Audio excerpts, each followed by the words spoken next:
Hi guys, Rafael Marcolino here and welcome to Sapiens every week with a new drum lesson for you. Today I'm going to talk about a 19/16 groove.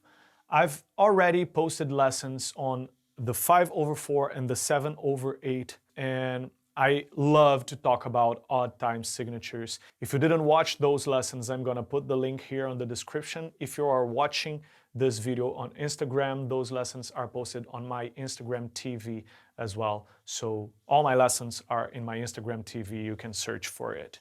And what I actually want with those odd time signature lessons is not to make you able to play the 5/4, the 7/8, or the 19/16, but to make you understand how those time signatures work in order for you to understand better any odd time signature that you want to play. So I know that over 16 bars are scary, but I'm gonna start with a very simple example and then we are gonna transform it into a more complex groove and a more fluid groove inside this crazy time signature.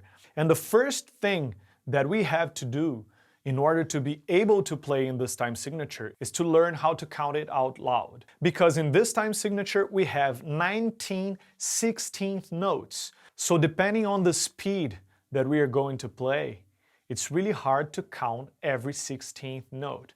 We're not gonna try to do that. If I'm trying to play in a different time signature, in an odd time signature, or even something that I'm not used to play, even if it's not an odd number, but it's something different than a 4/4 bar. I like to relate it to a 4/4 bar to understand what's the difference between this new time signature that I'm trying to play and the one that I'm most familiar with. So first of all, if we have 19 16th notes, we have to understand how many 16th notes we have inside a 4/4 bar. We have 16 16th notes inside a 4/4 bar. So the 19/16 is a 4/4 bar with 3 extra 16th notes. So in my opinion, the easiest way to understand that and to count that out loud is to count it as a 4/4 bar with those 3 extra 16th notes. So I would count this bar like this. 1, 2, 3, 4. 1, 2, 3, 1, 2, 3, 4. 1, 2, 3, 1, 2, 3, 4. 1, 2, 3, 1.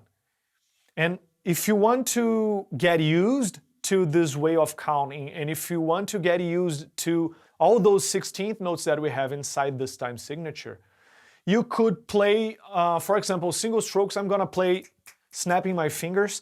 You could play single strokes in 16th notes and try to count it in that way. 1, 2, 3, 4. 1, 2, 3, 1, 2, 3, 4. 1, 2, 3, 1, 2, 3, 4. 1, 2, 3, 1. So in my opinion, this is the easiest way to understand and get used to a 19/16. So at first, I'm gonna build a groove based on the way that we are counting. So I'm gonna play 8th notes on the hi-hat throughout this space that we are considering as a 4/4 bar when we are counting. And I'm gonna play the kick drum on what would be the 1, the snare drum on beat 2, the kick drum on beat 3, and the snare drum on beat 4. And then to complete those 3 16th notes that we have after this 4/4 groove, I'm gonna play the hi-hat with the kick drum and 2 16th notes with my left hand, so I'll be able to start it all over again on the 1 of the next bar with my right hand on the hi-hat.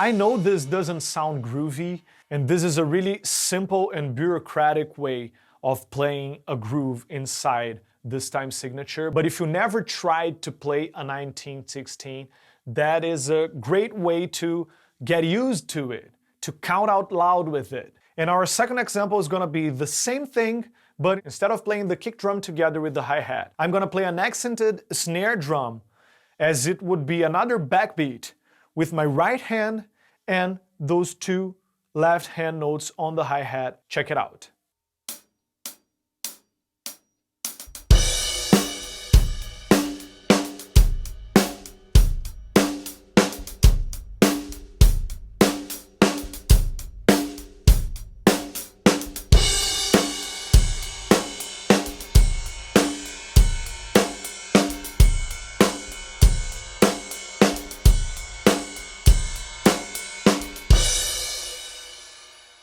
Now I'm gonna try to make this groove a little bit more complex. We're gonna still use this strategy of having a 4/4 groove and 3 extra 16th notes, but I'm gonna add some kick drum and snare drum notes. So I'm gonna play the kick drum on the 1, a second kick drum note between the end of 1 and beat 2. Then I'm gonna do the same thing with the snare drum. I'm gonna play the snare drum on beat 2 and between the end of 2 and 3. Then I'm gonna play the kick drum on 3 and another kick drum between the end of 3 and 4. Then I'm gonna play the snare on beat 4 and another kick drum between the end of 4 and the first of those 3 extra 16th notes. And I'm gonna still be playing those last 3 notes with my right hand on the snare and 2 notes with my left hand on the hi-hat. Check it out.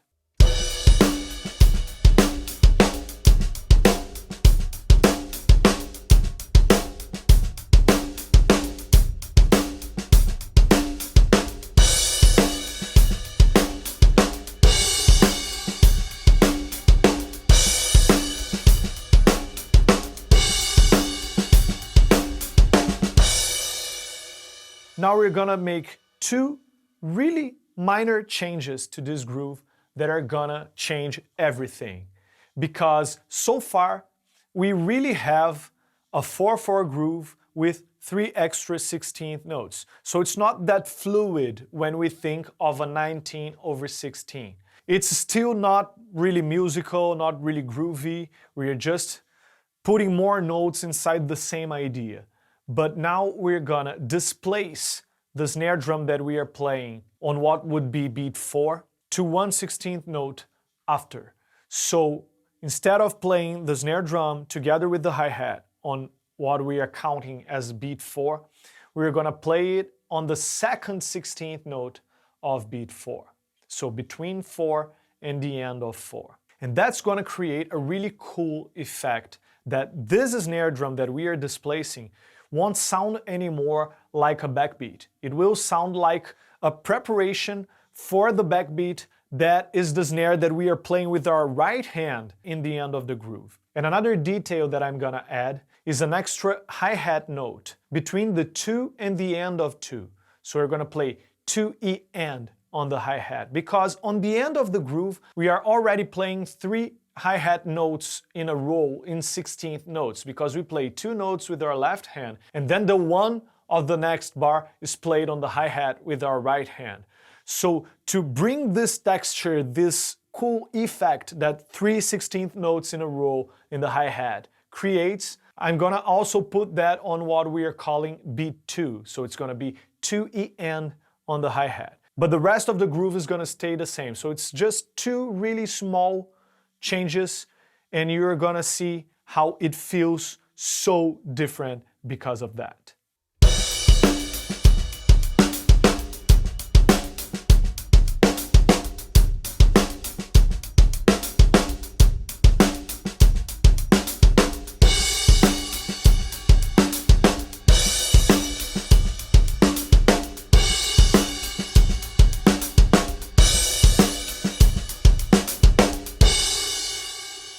And as a final example, I'm just gonna play it a little bit faster for you to listen to how it sounds played in a faster tempo.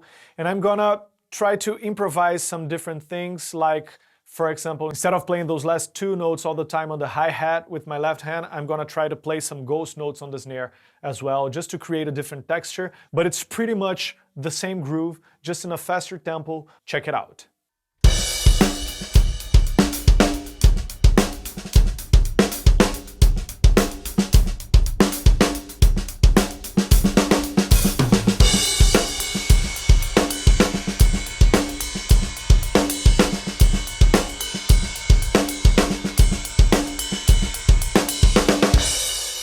So as I said, I hope this gives you some cool ideas on how to play odd time signatures in general.